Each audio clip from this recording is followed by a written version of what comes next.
Why do drug lords and other criminals from all over the world seek refuge in a country like Turkey? Today, we're going to talk about just that. Is Turkey a safe land for criminals? Even though the Turkish police and Ministry of Internal Affairs constantly reject such claims and try to reassure the public that Turkey absolutely fights all crimes, there are some doubts among its citizens.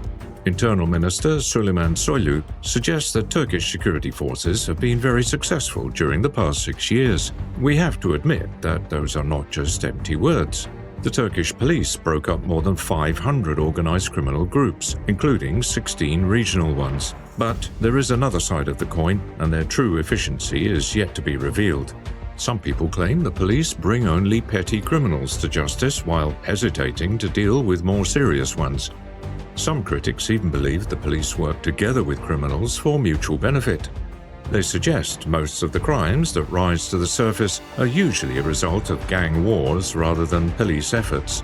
It sounds like gang members are capable of eliminating each other more efficiently than the police.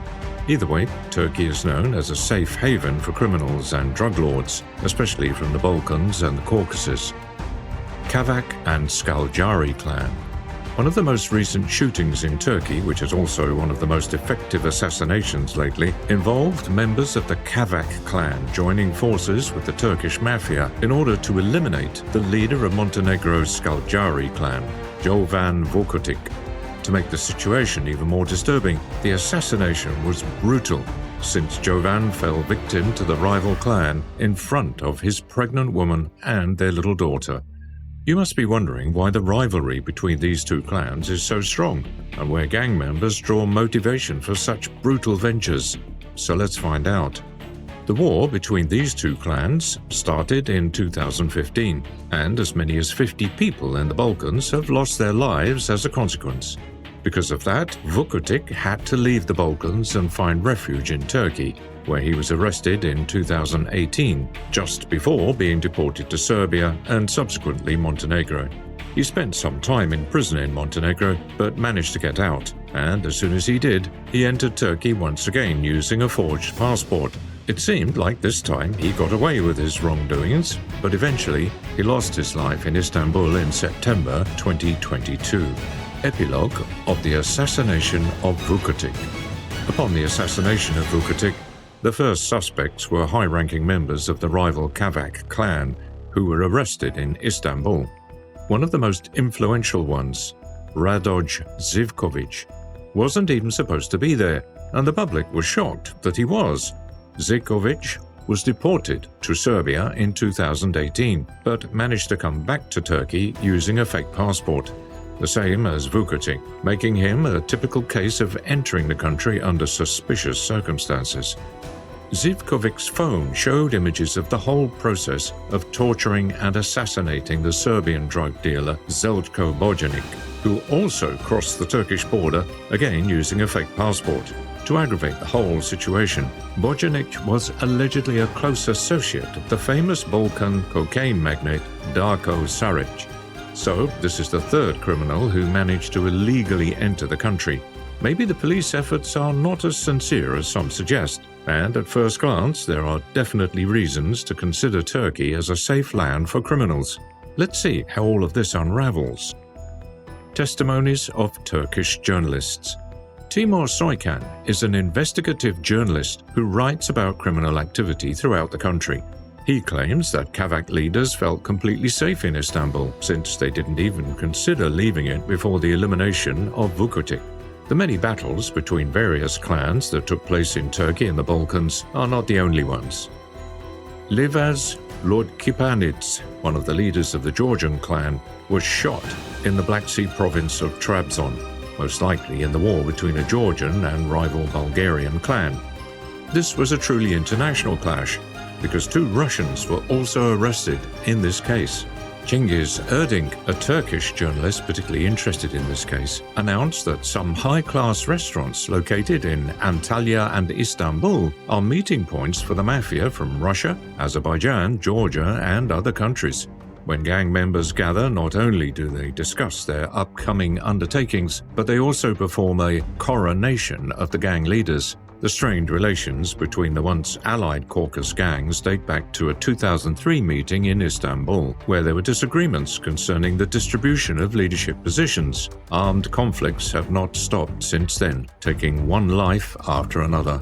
As a result of vengeance attacks, at least 4 Azerbaijani gangsters, including high-ranked ones like Rovshan Janiyev, Nada Salivov, and others, were eliminated.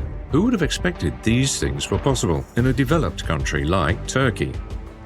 Other cases of international crime in Turkey.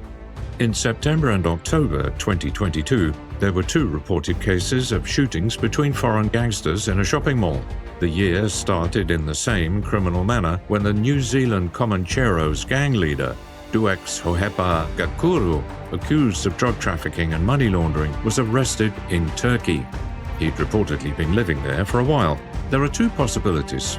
He was either hiding very efficiently, or the police did not intend to arrest him for some unknown reason. The second one is most likely because there's no way the Turkish police have made so many accidental omissions. If it has, then we're talking about some exceptionally clumsy police. Sik and Ozgur's opinions.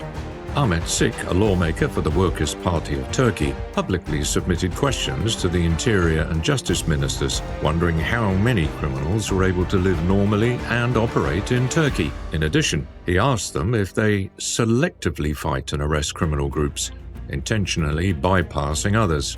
Judging by the words of the economy writer Bahadir Ozgur, Turkey is becoming an oasis for crime bosses because the process of entering the country and acquiring residence permits is very easy. He adds that people from the criminal world usually have good relations with politicians, police, bureaucrats, and large companies thanks to their shared interest: money. Legal issues that allow criminal activity. There are many legal oversights that unambiguously allow many controversial entrepreneurs to enter the country and start their business there.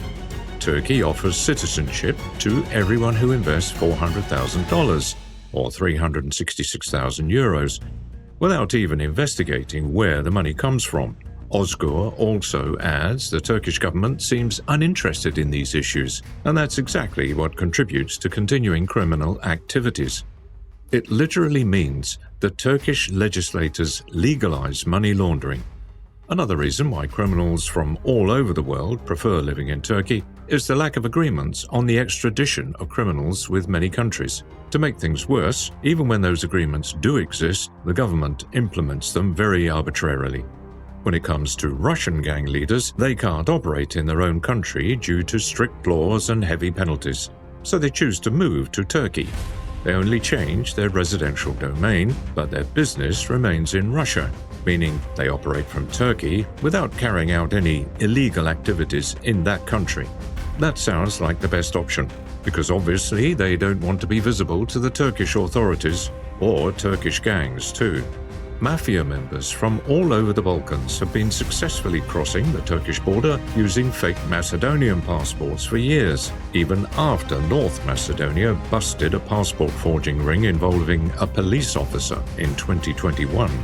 The Balkan countries have also been trying hard to neutralize criminal activities by launching an international police operation called Balkan Warrior that's supposed to strike a heavy blow to drug dealers who smuggle cocaine to Western Europe. So, to stay under the radar and evade a gang war, gang leaders tend to choose Turkey as their residence. Although those are the main causes of Turkey being full of crime bosses recently, it's worth mentioning that the police in Europe managed to decode encrypted communication platforms like Sky ECC or EncroChat, which is used mostly by criminals for communication. However, the findings are not shared with Turkish authorities, so their communications remain hidden and gangsters can continue to use their chosen comms platforms.